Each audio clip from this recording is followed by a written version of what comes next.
ముందుగా సనాతన ధర్మ కుటుంబీకులందరూ కూడా శుభాభివందనాలు. ఈ రోజు నేను మీతో చర్చించాలనుకున్న అంశం ఆంజనేయ స్వామికి తమలపాకుల మాల ఎందుకంత ఇష్టమో ఈ రోజు మనం తెలుసుకుందాం. హిందూ సాంప్రదాయంలో తమలపాకుకు ఒక విశిష్టమైన స్థానం ఉంది. తమలపాకుని నాగవల్లి అని కూడా పిలుస్తాము. పూజలు, శుభకార్యాలు, ఎలాంటి శుభ సందర్భమైనా కూడా తమలపాకు ఉండాల్సిందే.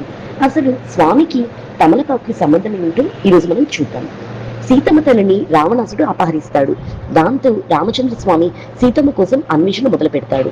ఈ క్రమంలోని శ్రీరాముడు ఆంజనేయ స్వామిని మొదటిసారిగా కిష్కింధలో కలుసుకుంటాడు. తర్వాత సుగ్రీవునితో మైత్రి చేసుకుంటాడు. వాలిని వధించి సుగ్రీవుని భార్యను అతనికి అప్పగిస్తాడు. శ్రీరామునికి సీతాన్వేషణ సమయంలో తన వానర సైన్యం సహకరిస్తుందని సుగ్రీవుడు శ్రీరామునికి వాగ్దానం చేస్తాడు. అలా ఈ బాధ్యతను వానరాజైనటువంటి సుగ్రీవుడు ఆంజనేయ స్వామికి అప్పగిస్తాడు. సీతాన్వేషణలో భాగంగా స్వామివారు రావణాసురుణ్ణి లంకా నగరానికి చేరుకుంటాడు. లంకలో ఉన్నటువంటి మనోహరమైన అశోకవనంలో సీతాదేవిని కనుగొంటాడు. రాముని వివరాలు సీతకు తెలిపి లంక దహనం చేసి రావణాసురుని హెచ్చరించి తిరిగి శ్రీరాముని వద్దకు బయలుదేరతాడు. హనుమ తిరిగి వెళ్లేటప్పుడు సీతమ్మ ఆంజనేయ స్వామిని ఆశీర్వదించాలని కనుకుంటుంది. అయితే అశోకవనంలో ఉన్నటువంటి పుష్పాలు ఆమె చేతికి అందకపోవడంతో పుష్పాలకు బదులుగా తమలపాకును కోసి స్వామివారి తల మీద పెట్టి దీవిస్తుంది. అందుకే ఆంజనేయ స్వామి వారికి తమలపాకు అంత ప్రీతిపాత్రమైనది. అది మాత్రమే కాదు, హనుమ సీతమ్మను దర్శించి లంక నుంచి తిరిగి వెళ్తూ ఆకాశంలో పయనిస్తూ గట్టిగా హుంకరిస్తాడు.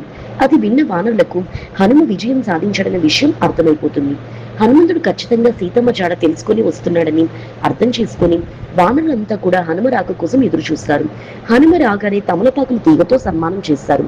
అది చూసి హనుమంతుడు ఆనందంతో కుంగిపోతాడు.